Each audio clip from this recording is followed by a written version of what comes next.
Hello and welcome to the special, I would say numerologically rich, correct and right episode of Rotary Club Jaipur Gurukul's podcast Chetna. Today we have with us Vastu consultant and numerologist Mr. Samarth Bhargav. With over 5 years of experience in the industry, Samarth has established himself as a trusted advisor to many big businesses in Jaipur, including hospitals, factories, gyms and commercial and residential projects. Thank you, Samarth, for taking time out for our podcast and coming to the studio. Thank you for the introduction and having me here.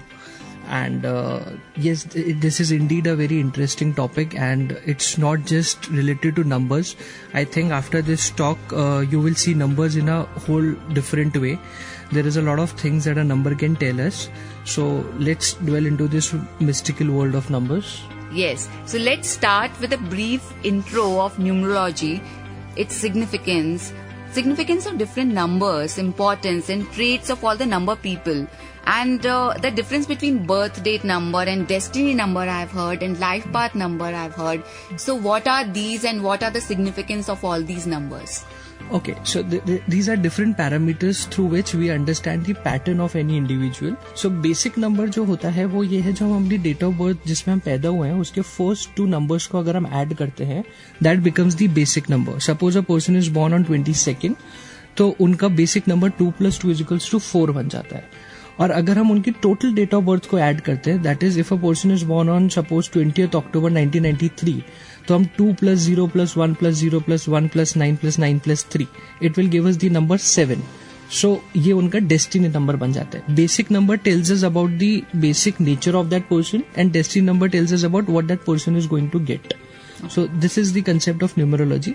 But numerology समझने के पहले we have to understand basic things like how have we come into this life, and हमारे यहाँ पे purpose क्या है, and हमें numerology चाहिए क्यों, हमें astrology, numerology, occult ऐसे subjects की जरूरत पड़ती क्यों है. So I would like to say these are like cheat codes to get out of this circle of life and death. It is very important to understand कि हमने क्यों जन्म लिया है. हम भूल जाते हैं और हमें वही ये जो सब्जेक्ट्स होते हैं हेल्प करते हैं जानने के लिए कि हमने क्या पर्पस ऑफ लाइफ है. So if I talk about numerology, अब उसके पहले हम जाएंगे सांख्य विज्ञान पे जाएंगे. सांख्य विज्ञान टॉक्स अबाउट, सांख्य दर्शन जो होता है, सांख्य फिलोसफी टॉक्स अबाउट दैट जो भी चीज इस अर्थ पे है, it is a amalgamation of 2 energies. One is Prakriti and one is Purush. So Prakriti is matter, Purush is consciousness. And Prakriti needs Purush to get into life.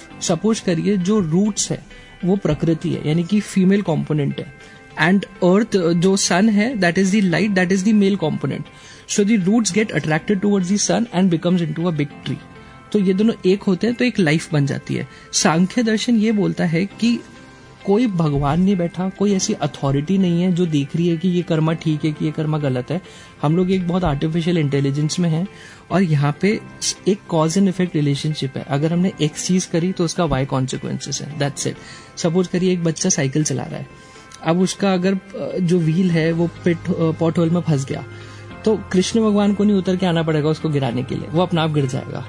अगर हम if you are smoking, तो एक tendency हो जाएगी कि हमें cancer हो सकता है. मतलब ये कॉज एंड इफेक्ट है, जो हम कर्म कर रहे हैं उसका फल है ही है. सो सांख्य विज्ञान ये बोलता है कि एक इंसान को अपना पैटर्न समझ आना चाहिए कि वो क्या करता है और उसको बीट करना चाहिए अगर उसको इस सिस्टम से बाहर निकलना है. सपोज करिए हम है ना गेम खेल रहे हैं, सुपर मारियो खेल रहे हैं. मारियो के अंदर we have to move forward, हमें 1-ups मिलेंगे, लाइफ्स मिलेंगी, we have to jump over the cliff, we have to beat the monsters and we have to save the princess to get out of the level. वैसे ही अगर हमने एक भी गलती करी तो लेवल रीस्टार्ट हो जाती है. सिमिलरली अगर हमने इस लाइफ में कोई बैड कर्मा करा, यहाँ पे भी सेट रूल्स है, नेचर लॉ कहते हैं उसको हम. जैसे रूल गेम के लॉज होते हैं वैसे नेचर के भी लॉ होते हैं.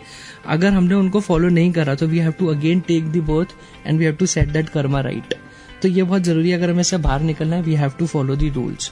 अब न्यूमरोलॉजी यहाँ पे हमारे लिए हेल्प इसलिए करती है बिकॉज हम अपने लाइफ में कई सारे पैटर्न्स बनाते हैं. जैसे कि आप इमेजिन करिए एक डेजर्ट है जहाँ पे एकदम से बाढ़ आ गई है. अब बहुत सारा पानी आ गया तो पानी निकलने के लिए अपना एक रास्ता खुद ब खुद बना लेगा. लेकिन अब इस सेम डेजर्ट में अगर कई सालों बाद दोबारा से बारिश हो रही है और बाढ़ आ रही है, इस बार पानी नया रास्ता नहीं बनाएगा, वो उसी पुराने रास्ते में जो पुरानी नदी ने बनाया था वही रास्ता ले लेगा. तो हम जो पैटर्न्स बनाते हैं हम उसी पाथ को फॉलो करना चाहते हैं बिकॉज वो हमारे लिए फेमिलियर है। तो जो भी पाथ फेमिलियर होता है वहां पे लीस्ट रेजिस्टेंस होती है और इंसान वही रास्ता लेता है जो उसके लिए सहज है। तो हमें ये समझना है कि हमारा ये पहला जन्म नहीं है, हम पहले भी बहुत सारे जन्म ले चुके हैं और हमने बहुत सारे पैटर्न्स क्रिएट करे हैं। उसी के हिसाब से हमारी ये लाइफ है। सपोज करिए आप बहुत ज्यादा गुस्सा करते हैं, आपने अपने पूरे लाइफ गुस्सा करा, हर छोटी छोटी चीज पर गुस्सा करा। अब जब आप मर जाएंगे और आपको दूसरी लाइफ लेनी है तो आप देखोगे यार कि मैंने पूरी लाइफ में बहुत गुस्सा करा जिसकी वजह से मेरे रिलेशनशिप्स खराब हो गए, मुझे बिजनेस में लॉस आया, मैं आइसोलेट हो गई, बहुत सारी चीजें हो गई। तो अब नेक्स्ट लाइफ में मैं गुस्सा नहीं करूंगी। तो you will choose a family जहाँ पे आपको वो माहौल मिलेगा जहाँ पे गुस्सा होने के बहुत चांसेस हो, आपको ऐसे मौके मिले बार बार, but you will have to break that pattern. तो आप एक पर्टिकुलर डेट पे एक पर्टिकुलर फैमिली चूज करोगे कि मैं यहाँ पे जाके अपने कर्म को सेट ऑफ करूंगी। And you will get to choose. तो बेसिकली सांख्य विज्ञान यही बोलते हैं कि हम ही चूज करते हैं। हमें पता है कि हमने क्या क्या गलतियां करी। जब हम नेक्स्ट लाइफ चूज करते हैं तो हम खुद ये चूज करते हैं कि यहाँ पे अगर मैं वापस आऊंगा तो मेरे को ये माहौल मिल जाएगा कि मैं इन गलतियों को सुधार सकूं। अगर हम पीस प्रैक्टिस करते हैं, पूरे लाइफ में मैंने पीस प्रैक्टिस करी कि गुस्सा नहीं करना, मेरे को पीसफुल रहना है, नेक्स्ट लाइफ में मैं ऑटोमेटिकली एक बहुत प्रॉस्पेरस फैमिली में जन्म लूंगा बिकॉज वहां पे मटेरियलिस्टिक चीजें ऑलरेडी होंगी। मेरे को स्पिरिचुअलिटी का बहुत ईजी हो जाएगा, स्पिरिचुअलिटी का पाथ। तो मेरे को यहाँ पे गुस्सा करने का माहौल नहीं मिलेगा, मेरे को पीसफुल माहौल ही मिलेगा। अगर हम दुखी सो रहे हैं तो हम दुखी ही उठेंगे। जैसा बीज हम बोएंगे वैसे ही हम फल पाएंगे। तो यही एक सिंपल सा कंसेप्ट है। हर पल कर्म हो रहा है, हर पल हमारा भविष्य बन रहा है, डेस्टिनी बन रहा है, डेस्टिनी खुद बनाते हैं। तो जो मैंने शुरू में बात बोली थी कि न्यूमरोलॉजी एक चीट कोड है, तो इस लाइफ में हम आ गए, हम लोगों को याद नहीं है हम क्या कर्म सेट ऑफ करना है। तो न्यूमरोलॉजी, एस्ट्रोलॉजी, वास्तु, ये सब वो चीट कोड्स हैं जो हमें बताते हैं कि ये आपके पैटर्न्स हैं कई लाइफ से और आपको इनको ठीक करना है इस लाइफ में, जिसकी वजह से आप इस लाइफ एंड डेथ के सर्कल से बाहर निकल पाएंगे। So that is how numerology is very important. That is why it is very important. लेकिन अब the question is कि खाली नंबर से कैसे पता लग सकता है। तो आप देखिए एक रूल है कि फिजिकल रेल में जो भी चीज एप्लीकेबल है that is also applicable on the mental rail. Suppose मैं ये बोलता हूँ कि है ना आग को पानी से बुझाया जा सकता है, तो मैं ये भी तो बोल सकती हूँ कि अगर किसी को बहुत ज्यादा गुस्सा आ रहा है जो कि एक फायर चीज है, फायर एलिमेंट है, उसको भी मैं पानी से बुझा सकता हूँ। तो गुस्सा तो एक मेंटल इमोशन है, उसको मैंने फिजिकल चीज जो कि एक पानी है उससे बुझा दिया। तो जो भी फिजिकल वर्ल्ड में एप्लीकेबल है वो मेंटल वर्ल्ड में भी एप्लीकेबल है। तो जो प्लैनेट्स है, जो हम प्लैनेट्स देख रहे हैं, सन है, मून है, जुपिटर है, मार्स है, ये सब फिजिकली प्रेजेंट है। हमारे एस्ट्रोनॉट्स ने, एस्ट्रोनॉमर्स ने देख रखे हैं इन चीजों को और इनका बहुत ज्यादा सिग्निफिकेंस है हमारे लाइफ पे। आज अगर सूर्य उदय नहीं हो तो अर्थ पे लाइफ पॉसिबल नहीं है। तो इन प्लैनेट्स का बहुत ज्यादा प्रभाव है हमारे ऊपर। तो इन प्लैनेट्स को देखकर जो हमें इनकी क्वालिटी समझ आ रही है, क्या मैं बोल सकता हूँ कि हम इंसानों में भी उसकी वो क्वालिटीज आ जाएंगी। What ever is applicable in the physical realm is also applicable on the mental realm. अच्छा, तो अब हमारे पास 7 विजिबल प्लैनेट्स हैं and 2 planets Rahu and Ketu होते हैं जो कि मून की एक्सिस होती है। उनको भी हम प्लैनेट्स ही मानते हैं एस्ट्रोलॉजी में। तो एक एक करके हम सब प्लैनेट्स की बात करते हैं and about the people who are governed by those planets. तो हम उनके बारे में बात करेंगे कि उनमें उन प्लैनेट्स के कैसे एट्रीब्यूट्स दिखेंगे। अच्छा, so we'll start with the planet sun. So people who are born on 1st, 10th, 19th और 20th of any month are governed by sun. So अब हम अगर सन के बारे में बात करें तो सन आप देखेंगे कि हमारे सोलर सिस्टम में सेंटर में है और चारों तरफ उसके प्लैनेट्स घूम रहे हैं। तो क्या मैं बोल सकता हूँ कि sun is the king of all the planets? It's gravitational pull is deciding कि कौन सा प्लैनेट किस ऑर्बिट में घूमेगा। जी। तो सन को मैं राजा बोल सकता हूँ। तो अगर मैंने राजा बोल दिया तो उसके साथ अथॉरिटी, डोमिनेंस, ऐसे कैरेक्टरिस्टिक्स अपना पा गए। क्या मैं ये बोल सकता हूँ कि हर इंसान धरती पे सूर्य को फॉलो करता है? सूर्य उगता है तो हम भी जग जाते हैं, सूर्य डूबता है तो हम भी सो जाते हैं। तो we are the followers and sun is the leader. तो सन को मैं लीडर बोल सकता हूँ। तो सन गवर्न लोग में नेचुरली लीडरशिप क्वालिटीज होगी, they are the natural leaders. Sun is the natural illuminator, वो उसकी लाइट की वजह से there is life possible on the earth. तो क्या मैं बोल सकता हूँ सूर्य हमारा पालनहार है, हमारा नर्चरर है। तो हमारे फैमिली में, टिपिकल इंडियन फैमिली में, father is suppose to be the पालनहार। तो मैं सूर्य को फादर से भी जोड़ सकता हूँ। So how our relationship would be with the father would be, that would be determine how the sun is in that chart. उसके बाद में फिर लव इट और hate it, you can not ignore it. Okay, तो sun को मैं fame से भी जोड़ सकता हूँ. अच्छा. नो वन कैन इग्नोर सन. आज समुद्र की गहराइयों में कोई अगर वेल है या कोई गुफा में भी बैठा, उसको भी पता पड़ रहा है कि यार सूर्योदय तो हो गया, तो you can not ignore it. तो इसलिए फेम नॉर्मल आता है. तो fame, authority, dominance, then leader, nurturer, these are the qualities that are naturally in the people governed with the planet sun. All positive qualities. So you'd be talking about positive qualities, or you'd be talking I about think that should be the way of life. Negatives तो वैसे ही बहुत हैं, and this subject should be used for positive things. Wow. अगर इसमें भी negativity डाल देंगे तो बंदा positive होने कहाँ जाएगा. और हाँ, फिर लोग आपके साथ पास positive ढूंढने के लिए आ रहे हैं. हाँ, and like I initially said, बुरा और अच्छा तो कुछ है ही नहीं.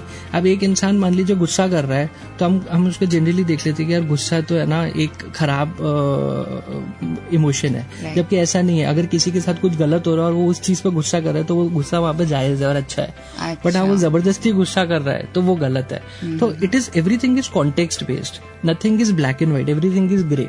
हम ये नहीं बोल सकते कि इमोशन खराब है, अच्छा है, बुरा की डेफिनेशन नहीं है. It is just cause and effect. तो ये स्टडी तो आपको एक बहुत ही स्पिरिचुअल और मोहमाया से परे इंसान बना देती है.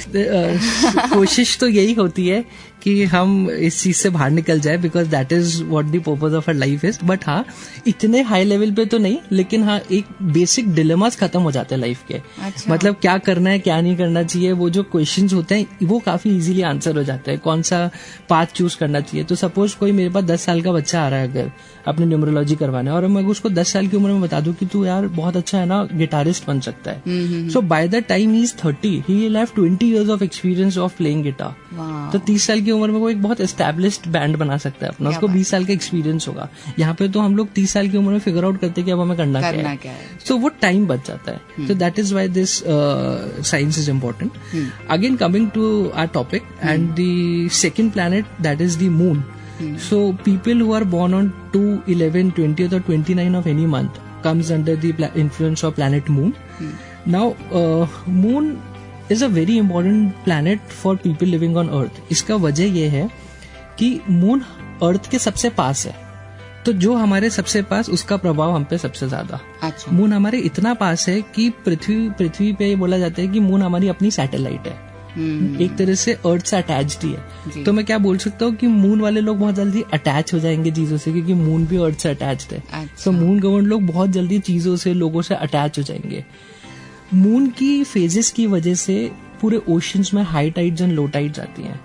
हम भी 70% पानी के बने हुए हैं, तो हमारे अंदर का जो वाटर बैलेंस, जब पूरे समुद्र का पानी मून से ऊपर नीचे हो जाता है, तो हमारे अंदर का भी पानी ऊपर नीचे हो जाता है. अच्छा. जिसकी वजह से हमारे इमोशंस अफेक्ट होते हैं. So moon is the planet for emotions. So जो बहुत मून गवर्नड है, they are very emotional beings, they are very emotional people. Moon is sometimes waxing, कभी वेनिंग है, कभी भी स्थिर नहीं है. राइट. तो क्या मैं बोल सकता हूँ कि मून गवर्नड लोगों के हाई मूड स्विंग्स होंगे. उनका भी मूड कभी अच्छा होगा, कभी बुरा होगा, अलग अलग इमोशंस फील करें, अलग अलग मूड होगा उनका. Moon is dependent on the sun for its light. तो मून वाले लोग डिपेंडेंट हो जाते हैं बहुत जल्दी चीजों के ऊपर, लोगों के ऊपर. Moon is also something that creates life. Moon पानी को दिखाता है, and without water there is no life. तो पानी एक बहुत इंपॉर्टेंट एलिमेंट है लाइफ के लिए. तो moon is the planet that governs water. So हमारे इमोशंस, हमारी डिपेंडेबिलिटी, हमारा अटैचमेंट, हमारा मूड, ये सब मून के अंदर आता है. मून इज क्रिएटिव, क्रिएशन हो रहा है यहाँ से. तो moon people are very creative. And that is why all the stars like Amitabh Bachchan, like Rajesh Khanna, the first superstar of the country, Shah Rukh Khan. In fact, आप देखिए, there has been an observation, मैंने एक observation करा था कि Bollywood industry has always been ruled by Kapoors and Khans. आज से नहीं, हमेशा से. हाँ. कपूर एंड खान कहाँ से आते हैं? वो हिंदुस्तान के नॉर्थ वेस्ट इलाके से आते हैं. पंजाब, एक टाइम पे पूरा अखंड भारत होता था, तो पाकिस्तान, कजाकिस्तान, ये सब भी हिंदुस्तान का ही पार्ट था. तो यहीं से सारी फैमिलीज आती है. पंजाब से सबसे ज्यादा लोग आते हैं. हालांकि बॉलीवुड इंडस्ट्री है बॉम्बे में, तो बॉम्बे के लोग ज्यादा होने चाहिए, बट नहीं, पंजाब साइड से ज्यादा आते हैं. क्यों? Because Punjab is north west corner of India. North west corner को जो रूल करता है वो मून होता है. हर डायरेक्शन को एक प्लैनेट रूल करता है. North west is direction rule by moon. आप देखेंगे उन लोगों में नेचुरल एक रुझान है क्रिएटिविटी की तरफ. तो इसलिए वो लोग they are naturally moon govern. आप ऐसे ही देखेंगे सन गवर्न लोग जो होते हैं, सबसे ज्यादा गवर्नमेंट जॉब एप्लीकेंट्स हिंदुस्तान में कहाँ से आते हैं? आप मुझे बताएं, इंडिया में सबसे ज्यादा गवर्नमेंट जॉब एप्लीकेंट्स कहाँ से आ रहे हैं? आई थिंक दिस बिहार से आ रहे हैं। बिहार से आ रहे हैं। Bihar is in the east side of India, वो हिंदुस्तान के पूर्वी इलाके से आता है। पूर्वी इलाका सूर्य की डायरेक्शन है, sun rises from the east, right? तो उनका नेचुरल रुझान है सूर्य के कामों में। अब सूर्य को मैंने बोला था किंग है, आजकल किंग तो होती नहीं है, लेकिन गवर्नमेंट होती है, which is equivalent to king. और वो एक अकेली ऐसी जगह पूरे हिंदुस्तान में जहाँ पे छठ पूजा मनाई जाती है। छठ पूजा जहाँ पे वो सूर्य को पूजते हैं। तो जब वो सूर्य को पूजते तो उनका रुझान भी सूर्य के कामों में ही है। It's all connected. हम जहाँ से रह रहे हैं, हम जो हमारा माहौल है वैसे ही हम बन जाते हैं। बीज बोते समय जो पर्यावरण है वही उसके फल का निर्धारित करता है। तो हम जिस माहौल में हैं उसी की वजह से हम लोग उस पर्टिकुलर फील्ड में जाते हैं। साउथ वेस्ट डायरेक्शन जो बैंगलोर है, कर्नाटका है, ये सब जगह राहु गवर्नड है। राहु इज टेक्नोलॉजी, तो वहां पे सब लोग टेक में जाते हैं। ऐसा नहीं है वो लोग बॉलीवुड में नहीं आ सकते या वो लोग आर्मी में नहीं जा सकते, बट उनका एक नेचुरल रुझान है। सो बहुत ज्यादा फर्क पड़ता है। ये वास्तु का पर्सपेक्टिव है। There is one more planet which is very important planet and which is Mercury. मैं इसको बहुत इंपॉर्टेंट प्लैनेट इसलिए बोल रहा हूँ because Mercury is the planet which is the planet of communication. ये हमारे बोलने का प्लैनेट है। तो जो भी लोग 5 तारीख को, 14 तारीख को, 23 तारीख को पैदा हुए हैं वो मर्क्यूरी के इन्फ्लुएंस के अंदर आते हैं। अब मर्क्यूरी जो है वो सूर्य के सबसे करीब है। तो मैंने सूर्य को जैसे राजा बोला, चंद्रमा को रानी बोला, तो मर्क्यूरी को प्रिंस बोल दिया। अच्छा। तो ये प्रिंस इसलिए बोला बिकॉज प्रिंस अगर हम मर्क्यूरी को बोलते हैं तो मर्क्यूरी की क्वालिटीज बहुत अच्छे से बताई जा सकती है। एक प्रिंस एक छोटा बच्चा है, तो आप देखिए बच्चे कैसे होते हैं। बच्चे कोई भी काम फ्री में करते हैं क्या? बच्चे कोई भी काम फ्री में नहीं करते। आप बोलोगे ये काम कर लो, बोलेंगे पहले चॉकलेट दो मेरे को। तो मैं बोल सकता हूँ कि मर्क्यूरी वाले लोग जो प्रिंस टाइप लोग होते हैं वो नेचुरल बिजनेसमैन होते हैं। अच्छा। वो बिना अपने फायदे के कुछ काम करेंगे ही नहीं। They are very straight forward.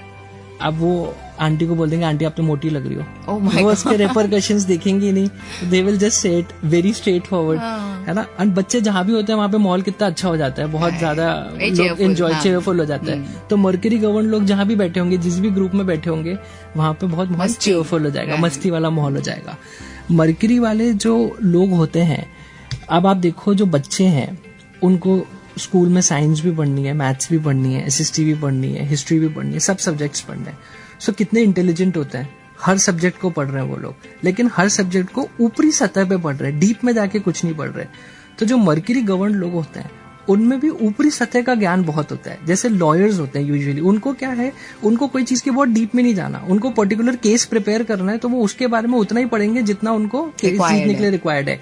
एक सेल्समैन है, वो पूरी चीजें नहीं देखेगा कि ये प्रोडक्ट कैसे बना, क्या इसका आइडिया था, वो सिर्फ इतना समझेगा जितना उसको बेचने के लिए काम आएगा।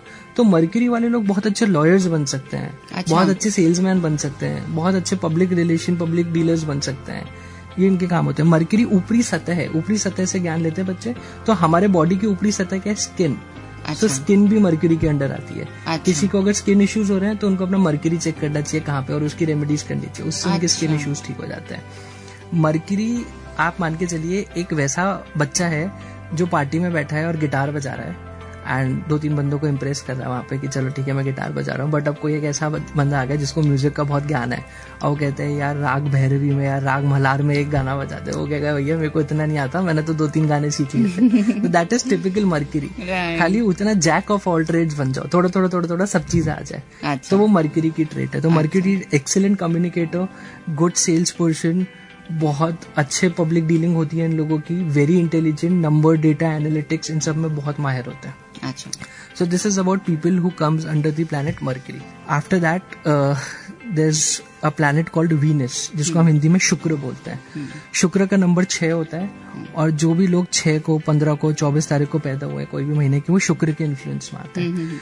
शुक्र की खास बात यह है कि शुक्र जो है उसके अंदर कुछ ऐसी गैसेस हैं जिसकी वजह से सनलाइट शुक्र के अंदर जाती तो है बट बाहर नहीं निकल पाती, जिसकी वजह से वो बहुत चमकता है। वो इतना चमकता है कि हम उसको morning star and evening star भी बोलते हैं। अच्छा। तो कोई भी चीज जो बहुत ग्लिटरी है, जो बहुत चमकती है, उसको मैं शुक्र से रिलेट कर सकता हूँ। तो जैसे डायमंड्स होता है वो बहुत चमकते हैं, ग्लिटरी होते हैं, तो वो शुक्र हो गया। अच्छा। चमकना, सुंदरता एक फीमेल क्वालिटी है। हाँ। तो फीमेल्स ऑल्सो कम अंडर शुक्र। अच्छा। अब आप देखिए जो बहुत सुंदर कोई फीमेल है उसके अंदर बट नेचुरल एटीट्यूड होना ही होना है ना। तो एटीट्यूड जो एट्रीब्यूट है वो भी शुक्र से गवर्न होता है। तो जिन लोगों का शुक्र बहुत स्ट्रांग होता है, they have a very high attitude. अच्छा। वीनस इनफैक्ट आप देखेंगे कि एक ऐसा प्लैनेट है जिसको हम हिंदी में शुक्राणु बोलते हैं. शुक्राणु is sperms which is a life generating substance. तो शुक्र जिसका वीक होता है, they usually have this problem कि हमारे चाइल्ड कंसीव नहीं हो पा रहा, या हमारा हम प्लान कर रहे हैं लेकिन नर्सिंग इज हैपनिंग. तो उन लोगों को अपना वीनस के उपाय करने चाहिए. Medically what they do is another thing, but astrologically they should check their Venus.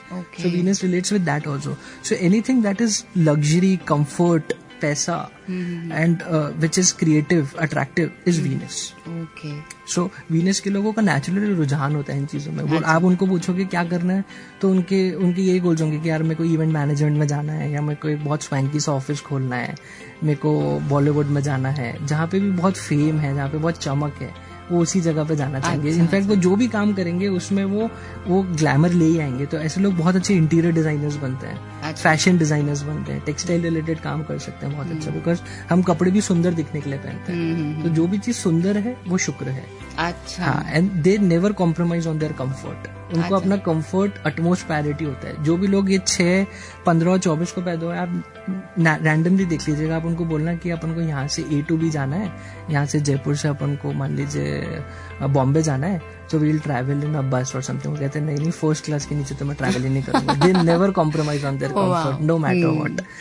तो वेरी ब्रांड कॉन्शियस पीपल. उनको कुछ भी पहनना है तो ब्रांड ही पहनना है, अच्छा ब्रांड पहनना है. That is very important for them. So Venus अगर लाइफ में बढ़ाना है, अगर हमें पैसा कमाना है, वीनस पैसा है, हमें अगर पैसा कमाना है तो सबसे पहले अच्छा दिखना बहुत जरूरी है. Okay. हम जब अच्छे कपड़े पहनेंगे, अच्छे दिखेंगे, तभी वीनस हमारा एक्टिव होगा और तभी हम पैसा कमा सकते हैं. Okay. तो वो फर्स्ट रूल है, वीनस हमेशा अच्छा रखना चाहिए. Okay. जितना वीनस बढ़ाएंगे उतने लाइफ में कंफर्ट, लग्जरीज एंड ये सब चीजें बढ़ेंगी. Then comes the planet which is the most benefic planet in astrology, which is Jupiter. So Jupiter को हिंदी में बृहस्पति बोला गया है. एंड बृहस्पति जो प्लैनेट है ये इतना इंपॉर्टेंट इसलिए बिकॉज इसको द मोस्ट बेनिफिक प्लैनेट बोला गया है. बेनिफिक इसलिए बोला गया है बिकॉज एस्ट्रोनॉमिकली अगर हम देखें तो मंगल और गुरु जो कि बृहस्पति है, मंगल और बृहस्पति के बीच में एक बहुत बड़ी एस्ट्रॉइड बेल्ट है. ये बहुत सारे पत्थर हैं जो स्पेस में फ्लोट कर रहे हैं. इसमें से एक भी पत्थर आके अगर अर्थ पे टच हो जाए तो अर्थ बिल्कुल खत्म हो जाएगा. Oh my God. और बहुत सालों से, करोड़ों सालों से ये पत्थर ऐसे ही घूम रहे हैं, लेकिन आज तक एक भी पत्थर टच नहीं हुआ. क्यों? बिकॉज जुपिटर का ग्रेविटेशनल पुल इतना है कि वो सारे पत्थर अपनी तरफ खींच लेता है और अर्थ पे आने नहीं देता. तो क्या मैं ये बोल सकता हूँ कि पृथ्वीवासी बहुत भाग्यशाली हैं कि स्पेस में जुपिटर है, गुरु है. तो हम उसको लक से जोड़ सकते हैं. अच्छा. अब जुपिटर जब हम अर्थ से देखते हैं टेलीस्कोप से तो हमें येलो कलर का दिखता है. तो जो भी चीज पीली है धरती पे वो हमारी प्रोटेक्टर हो जाएगी. तो मेरे को लगता है कि यार ये पाउडर है पीले कलर का, कैसे खा लूं इसको? हाँ खा लूं, हल्दी है, बॉडी में दर्द नहीं होगा, पेन वेन ठीक हो जाएंगे. अच्छा ठीक है यार, ये पीले फूल तो बहुत अच्छे लग रहे हैं, हाँ इनको तोड़ लो, इनसे तेल निकल जाएगा, आपका खाना बन जाएगा. अच्छा ये पीला पत्थर बहुत चमक रहा है, हाँ ये सोना है, इसको रख लो, बुरे वक्त में काम आएगा. तो जो भी चीज पीली है वो गुरु से लिंक करती है और वो हमारी प्रोटेक्टर है. अच्छा. वो हमारे लक का कारक है. तो अब ऐसा एक प्लैनेट जो हमें प्रोटेक्ट करता है, हमारे लक को दिखाता है, वो हमें जाहिर सी बात है बहुत अच्छी सलाह देगा. तो जुपिटर वाले लोग बहुत अच्छे सलाहकार होते हैं. They are the protectors. उनका लक बहुत बढ़िया होता है.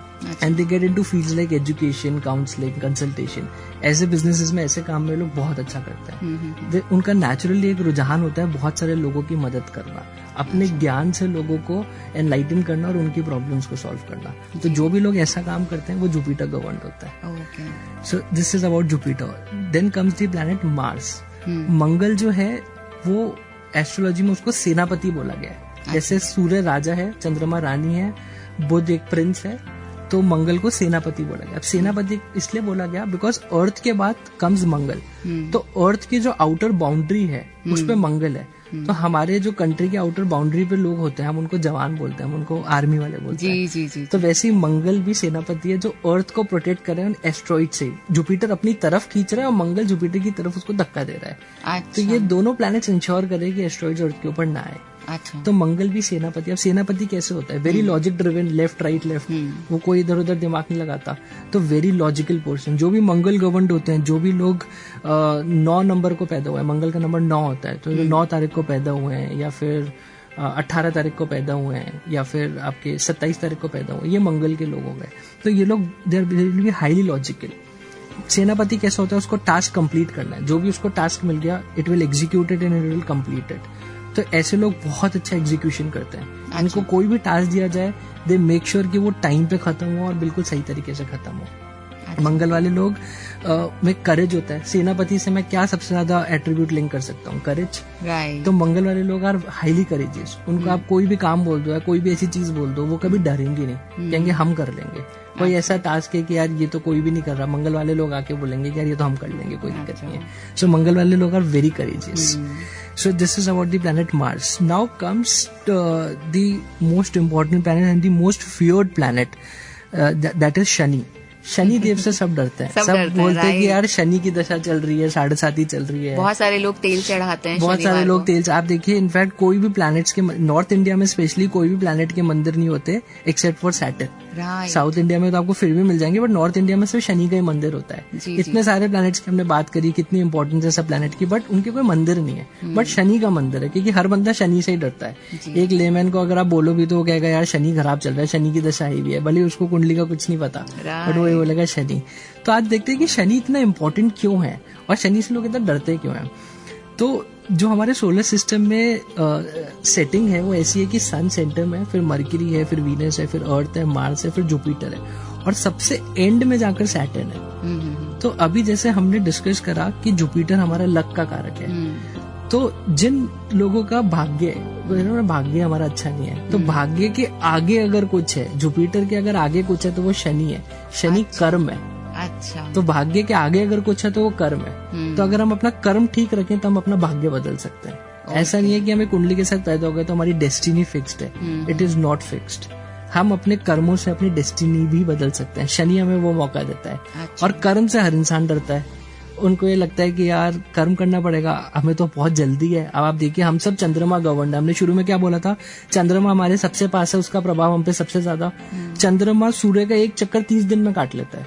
हाँ। तो हमें हर चीज जल्दी जल्दी चाहिए। शनि को वही एक चक्कर काटने में 30 साल लग जाता है। अच्छा। आप देखिए कितना डिफरेंस है। पेशेंस, तो कर्मा। हाँ, पेशेंस। जैसे आपने पेशेंस की बात करी, अब आप देखिए पेशेंस कर्मा शनि से रिलेट होते हैं। और कोई भी चीज में अगर हमें एक्सेल करना लाइफ में, तो हमें कंसिस्टेंटली काम करने की जरूरत है, हार्डवर्क की जरूरत है। चंद्रमा को अगर हम लाइफ में लिया है, जल्दीबाजी में कोई माहिर बनता है क्या किसी चीज में? कभी नहीं बन सकता।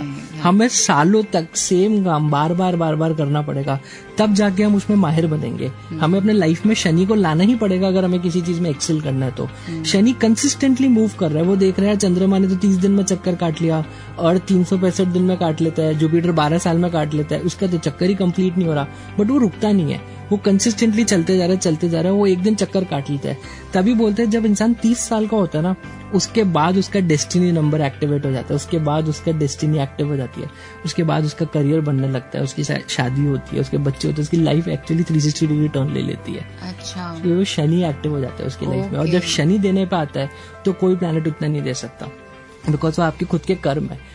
और शनि हर चीज का हिसाब रखता है, इसलिए उसको दंडा अधिकारी बोला गया, न्याय प्रिय प्लैनेट बोला गया। हाँ। वो प्लैनेट रिस्पॉन्सिबल है जो देखेगा कि अच्छा आपके ये कर्म, आपकी बैलेंस शीट मैच करेगा, अब एसेट ज्यादा है कि लाइबिलिटी ज्यादा है, इसलिए सब शनि से डरते हैं। अच्छा, ये जो बैलेंस शीट है वो पिछले जन्म की भी होती है? वो पिछले जन्म की होती है। तो अगर आपको कोई बंदा बोलता है कि यार मेरे तो इतने अच्छे कर्म है, मेरे साथ ही बुरा क्यों होता है, हमारा बहुत जनरल क्वेश्चन है, अच्छे इंसानों के साथ बुरा क्यों होता है? तो इस लाइफ में जो है वो इफेक्ट है पिछले जन्म के कॉज का।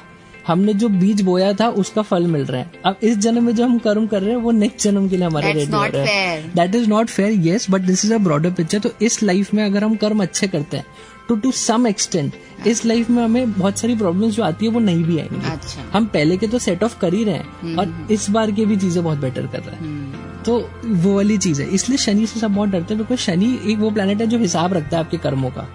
तो हम लोगों को बहुत डर लगता है क्योंकि हमें पता है कि गड़बड़ कर दी, कोई देख नहीं रहा, एक्चुअली सब देखा जा रहा है। और आ रहा है कि जो शनि है, हमने कर्म तो जैसे भी कर दिए पिछले जन्म में और इस जन्म में भी हम कोशिश कर रहे हैं, लेकिन अगर हम शनि के मंदिर में तेल चढ़ा रहे हैं, शनि देव की पूजा कर रहे हैं, उनका मंत्र जाप कर रहे हैं, तो क्या शनि देव खुश होंगे?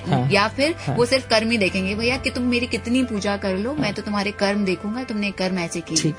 ठीक है। आप इसको यूं समझिए, जैसे अपन ने शुरू में बात करी थी कि कोई भगवान नहीं है जो देख रहा है, ये एक बेसिकली आर्टिफिशियल इंटेलिजेंस जिसमें हम फंसे हुए हैं। यहाँ पे कॉज एंड इफेक्ट है, ठीक है। तो शनि का ये नहीं है कि हम उसको तेल चढ़ा रहे हैं, that is not the logic. Logic is कि हम कंसिस्टेंटली हर शनिवार को जा रहे हैं और एक कर्म कर रहे हैं।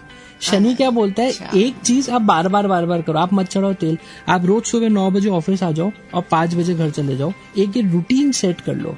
नो मैटर व्हाट, आंधी आ रहा है, तूफान आ रहा है, आप एक ही कर्म बार बार करते जाओगे, शनि खुश हो जाएगा। बिकॉज शनि भी तो वही कर रहा है, चलते जा रहा है, वो रुक नहीं रहा। तो शनि के लिए कंसिस्टेंसी इंपॉर्टेंट है। तो अगर एक इंसान रूटीन में आ जाता है तो उसका शनि ऑटोमेटिकली अच्छा है। तभी पुराने लोग बोला करते थे, बूढ़े लोग बोला करते थे कि यार सुबह जल्दी उठो और है ना नहा लो, डिसिप्लिन बहुत इंपॉर्टेंट है। तो जिसके लाइफ में डिसिप्लिन नहीं है उसका नेचुरली शनि खराब है। और कुंडली के अंदर शनि को है ना 2 बहुत इंपॉर्टेंट घर दिए गए हैं, करियर और पैसा। ये दोनों शनि के अंडर है। तो अगर शनि खराब है तो करियर और पैसा दोनों नहीं आएगा। जैसे जुपिटर को लक दे दिया और चंद्रमा को हैप्पीनेस दे दी, मदर के साथ रिलेशनशिप दे दिया, शनि को बहुत इंपॉर्टेंट कर दे दिया। इसलिए शनि बोलता है कि डिसिप्लिन में रहोगे, रूटीन में रहोगे, तो आप मुझे तेल चढ़ाओ कि नहीं चढ़ाओ मुझे कोई फर्क नहीं पड़ता, मैं आपको अच्छे रिजल्ट्स दूंगा if you are routine, if you are discipline. Such an enlightening thing you share today.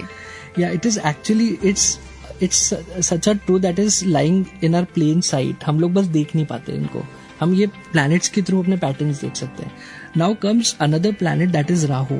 अब ये प्लैनेट हमें दिखता नहीं है, ये मून की एक नोड है। मून की नॉर्थ नोड को राहु बोलते हैं और साउथ नोड को केतु बोलते हैं। ये एक तरह से अगर इसके माइथोलॉजिकल एस्पेक्ट समझे तो एक स्वरा भानु करके राक्षस हुआ करता था। तो ये जो स्वरा भानु राक्षस था वो समुद्र मंथन के टाइम पे जब अमृत बट रहा था तो वो दैत्य देवों की लाइन में जाके खड़ा हो गया कि विष्णु अमृत देंगे। तो ही डिस्गाइज्ड हिमसेल्फ इनटू देव और वहां पे जाके खड़ा हो गया। और ये चीज सूर्य और चंद्रमा ने देख ली और उन्होंने विष्णु को बता दिया कि ये तो राक्षस है। तो विष्णु ने अपना चक्र निकाला और उसका गला काट दिया। बट जब तक वो अमृत पी चुका था तो गला अलग हो गया लेकिन वो मरा नहीं। तो जो हेड वाला पार्ट है वो राहु है और जो बॉडी वाला पार्ट है वो केतु है। और अब ये भी हमें गवर्न करते हैं। तो अब इन लोगों को सूर्य और चंद्रमा ने रैट आउट करा था। तो राहु क्या करता है, सूर्य की जो किरणें धरती पे आ रही है उसके बीच में आ जाता है तो सूर्य ग्रहण लगा देता है। अच्छा। तो सूर्य की किरणें धरती तक नहीं आ पाती। तो क्या मैं बोल सकता हूँ कि राहु जब ग्रहण लगा देता है तो वो ब्लॉक कर रहा है सनलाइट को आने का। तो anything that is blockage is Rahu. जो भी चीज कोई ऐसी फोर्स जो किसी चीज को रोक रही है वो राहु के अंडर आती है। तो जो रिबेल होते हैं, राहु के लोग बहुत रिबेल होंगे। बट आप देखिए अथॉरिटी के अगेंस्ट में जाके खड़ा हो गया तो कुछ तो पावर होगी, कितना जुगाड़ होगा उसके पास। तो राहु वाले लोग बहुत जुगाड़ू होते हैं। And the number is 4. Rahu का number is 4. So anyone who is born on 4, 13, 22 are Rahu governed. They are technically very sound. इन लोगों को IT कम्युनिकेशन बहुत अच्छा समझ आता है। आप देखिए सारे के सारे सेंसेस जो हैं वो हमारे हेड में ही तो हैं। हम देख सकते हैं, स्मेल कर सकते हैं, बोल सकते हैं, सुन सकते हैं, सारे सेंसेस हमारे सर पे ही है। तो आप सोचिए हमें सब कुछ दिख रहा है, हमें दुनिया का सारा अच्छा खाना दिख रहा है बट हम खा रहे हैं लेकिन बॉडी नहीं है तो हम कंटेंट नहीं हो पा रहे। तो राहु वाले लोग आर एवर डिसकंटेंटेड, उनको ऐसा लगता है और चाहिए, तो वेरी एम्बिशियस। तो असल में इस धरती पे जो भी है कण, श्री कृष्ण ने गीता में बोला था कि मैं कण कण में हूँ। एक्चुअली वो राहु की बात कर रहे हैं, राहु कण कण में है। आप देखिए हर जो चीज हमें दिख रही है ना वो माया है, जो हम आंखों से देखते हैं ना वो इल्यूजन है। हमें क्या स्कूल में सिखाते हैं कि sun rises from the east, sets in the west. Actual reality क्या है, sun is in the centre, we are revolving around it, sun is not moving. हम लोगों को क्या दिख रहा है यार, आज तो रात में बहुत अच्छे सितारे निकले हैं। ये सितारे एक्चुअली बिलियन ईयर ओल्ड है, ये हमें आज दिख रहे हैं। लाइट जो है रिफ्लेक्ट होने में टाइम लगा रही है। तो जो हमें दिखते हैं, हम पिक्चर हॉल में जाते हैं, जो सिनेमा है, जो सिनेमाटोग्राफी है, मूवी इंडस्ट्री है, टोटल राहु गवर्नड है। क्यों? क्योंकि हम एक अंधेरे रूम में जा रहे हैं और वहां पे जाके हम जो चीजें देख रहे हैं हम उसको सच मान रहे हैं। हम देख रहे हैं कि यार हाँ यार अजय देवगन तो कितना बढ़िया पुलिस वाला बना है, उसने तो कैसे दृश्य में 2 तारीख को गोवा जाके 3 तारीख को जाके स्टोरी बना दी। And we all believe it, we understand कि यार ये तो एक मूवी है, बट हम उसको सच मानने लग जाते हैं। इनफैक्ट कुछ लोगों पर इतना प्रभाव होता है, they start crying in the movie hall, they get very happy, they get motivated. हम अपने इमोशंस को फील करते हैं उस मूवी से, तो हम उस चीज को जो सच नहीं है उसको सच मान लेते हैं। तो राहु गवर्न लोग बहुत अच्छे मायावी होते हैं, बहुत अच्छे इल्यूजनिस्ट होते हैं। तो ऐसा कोई काम जहाँ पे आईटी इन्वॉल्व है या कम्युनिकेशन इन्वॉल्व है, देन ग्राफिक्स है, सिनेमेटोग्राफी है, इन सब चीजों के अंदर राहु आ जाता है, जहाँ पे भी इल्यूजन क्रिएट करना है। और ये माया की ही दुनिया है। तो जिसने अपने राहु स्ट्रॉन्ग करा वो लाइफ में बहुत ऊपर जाता है। क्या बात है। तो this is Rahu. Now Rahu is attachment, उसको सब चीजें दिख रही है तो बहुत मटीरियलिस्टिक है, उसको अच्छी अच्छी चीजें दिख रही है, खाना दिख रहा है, पैसा दिख रहा है, तो उसको सब चीज चाहिए, बस कंटेंट नहीं हो पा रहा। तो दैट इज अटैचमेंट। अब केतु बॉडी है, उसके पास हेड नहीं है, उसको कुछ नहीं दिख रहा। है ना। अच्छा। तो जब कुछ दिख ही नहीं रहा तो अटैच क्या होगा? तो केतु को मैं डिटैचमेंट बोल सकता हूँ। अच्छा। केतु वो पॉइंट है जो चंद्रमा की रोशनी को धरती पे आने से रोकता है। जैसे राहु सूर्य की रोशनी को रोक रहा था, चंद्रमा चंद्र ग्रहण लगाता है, वो चंद्रमा की रोशनी को आने से रोकता है। अब चंद्रमा हमारे इमोशंस है, तो जो भी इंसान इमोशन से गवर्नड है वो तो स्लेव है ना। तो केतु जैसे ही उसको ब्लॉक करता है, चंद्रमा का इन्फ्लुएंस हम पे कम होता है और हम चीजों से डिटैच होते हैं। अच्छा। हम मटेरियलिस्टिक चीजों से जुड़ते नहीं है और हम भी नहीं है। मोक्ष की तरफ जाने की कोशिश करते हैं, स्पिरिचुअलिटी की तरफ जाने की कोशिश करते हैं। सारे जो सन्यासी होते हैं आप देखो, उनका केतु बहुत स्ट्रांग होता है। क्यों? क्योंकि केतु क्या है, उसके बाद कुछ नहीं दिख रहा, उसको वो अपनी मन की आंखों पर रिलाय कर रहा है। तो जो भी अपनी मन की आंखों पर रिलाय करते हैं वो अपनी सारी समस्याओं का समाधान ढूंढ लेते हैं। इसीलिए सारे सन्यासी समाधि लेते हैं। दैट इज हाउ समाधि कम्स इनटू द पिक्चर। तो केतु स्पिरिचुअलिटी को दिखाता है, डिटैचमेंट को दिखाता है, और जिसको कुछ दिख नहीं रहा वो मन की आंखों पे रिलाय कर रहा है, यानी कि अपने इंट्यूशन पे बहुत लाय कर रहा है। तो केतु वाले लोग आर हाईली इंट्यूटिव। केतु का नंबर इज 7। तो जो भी लोग 7 को, 16 को, 25 को पैदा हुए, they will be highly intuitive. Astrology, occult, then all the hidden जो नॉलेज होती है जिनको खोद के निकालना पड़ता है, या मोटिवेशनल स्पीकर्स, ये लोग बहुत अच्छे, केतु वाले लोग ऐसा काम बहुत अच्छा करते हैं। So these were all the numbers. हाँ, no points for guessing. Even I am a 7 destiny, so I am also into this profession. Okay. So आप ultimately वही कर रहे होते हैं जो आपका डेस्टिनी नंबर होता है। अच्छा। जो मैंने एट्रीब्यूट्स बताया, आज आप अपना डेस्टिनी नंबर देखिए, आप उसी इंडस्ट्री से लिंक्ड होंगे। और अगर आप नहीं है तो आपको उस इंडस्ट्री में ना मजा आ रहा होगा ना आप उसमें ग्रोथ कर रहे हो। जैसे मैं 3 नंबर हूँ। 3 नंबर हो तो anything to do with communication, counselling, consultation, education, teaching. हम जिस इंस्टीट्यूशन में बैठे, this is an educational institution, आप लिंक्ड है उससे। अच्छा अच्छा। हाँ, so this is how planets govern us. अच्छा। एंड इनको अगर हम समझ जाते हैं, हम अपने लाइफ के पैटर्न समझ जाते हैं, किसके कुंडली में कौन सा नंबर बहुत ज्यादा है, उससे हमें पता, न्यूमरोलॉजी में कौन सा नंबर ज्यादा है, उससे हमें पता पड़ जाता है कि उनके लाइफ का पाथ क्या होने वाला है, और हम उनको बोल देते हैं कि इसको करेक्ट कर लो। सिर्फ एक छोटा सा एग्जाम्पल दूंगा टू कंक्लूड दिस। जैसे कि हम सब जानते हैं कि Amitabh Bachchan was born on 11 अक्टूबर 1942। इनके बहुत सारे 1 आ रहे हैं, एक 11 का आ गया, एक अक्टूबर का आ गया, एक 1942 का आ गया, तो 3-4 1 आ गए। तो excess of any number is bad. अच्छा। तो 1 जो है, हमने बोला किंग का है, अथॉरिटी है, ईगो है, प्राइड है। अब आप देखिए 1 नंबर का जब एक्सेस आ गया तो वो ईगो, जो प्राइड होता है वो ईगो में बदल जाता है, जो अथॉरिटी होती है वो एक दिन चली जाती है। तो अमिताभ बच्चन का भी एक दिन बहुत बड़ा डाउनफॉल आया था। अब हम आम इंसान की तरह बात नहीं करेंगे, हमें डेट ऑफ बर्थ पता है तो हम उसके देखेंगे कि यार ये गलत कर रहा है, ये ऐसे नहीं है, ये बंदा रियलिटी में तो कुछ और है। अच्छा। This is what numerology can help in numerous ways. इसी के लिए I am coming up with a course also. I am coming up with the numerology course sometime in April, and इसमें हम न्यूमरोलॉजी की बहुत डीप चीजों के बारे में बात करेंगे कि कैसे हम अपनी डेट ऑफ बर्थ से हमारी वीकनेसेस देख सकते हैं, हमारा पैटर्न देख सकते हैं। हम एक इंसान से जिससे कभी आज तक नहीं मिले, सिर्फ उसकी डेट ऑफ बर्थ से हम उसके बारे में 40-50 चीजें पहले ही जान जाएंगे, तो हमें कितनी ज्यादा एडवांटेज मिल जाएगी। हम बिजनेस कर रहे हैं, हमें किसी को पैसा देना है उधार पे, या इसको देना चाहिए क्या, पैसा वापस आएगा कि नहीं आएगा, हमें डेट ऑफ बर्थ से पता चल जाएगा। हम मैरिज के लिए कोई प्रोस्पेक्ट देख रहे हैं, कैसी मैरिज रहेगी, हम किसी से भी किसी भी तरीके का कोलैबोरेशन कर रहे हैं, हम उसके बारे में हर चीज जान सकते हैं। सो इस कोर्स में काफी सारी चीजें हमें पता पड़ेंगी, काफी सारे हिडन अनएक्सप्लोर्ड चीजें पता पड़ेंगी न्यूमरोलॉजी के बारे में। So I am quite confident that I'll be able to help you guys become predict things about yourself and people around you better, and link for this course will be shared in the group soon. Thank you so much for having me. Thank you so much summer. Actually numerology इतना बड़ा topic है कि आपके पास बहुत सारे लोग आपका ज्यादा से ज्यादा टाइम लेने के लिए आते होंगे कि हमें ये भी बता दीजिए, हमें वो भी बता दीजिए, और सेम हमारे साथ भी अभी इसी वक्त यही हो रहा है। I have so many questions that what is the combination of 2 and 3, how does that work, ये सारे क्वेश्चंस हैं, बट टाइम इतना कम है that I think that Rotary Club Jaipur gurukuls podcast Chetna should have another episode with Samar, और इसीलिए हम ये होप कर रहे हैं कि हम बाकी के क्वेश्चन, जो लंबी लिस्ट है हमारे पास, वो भी आपसे ले पाएंगे।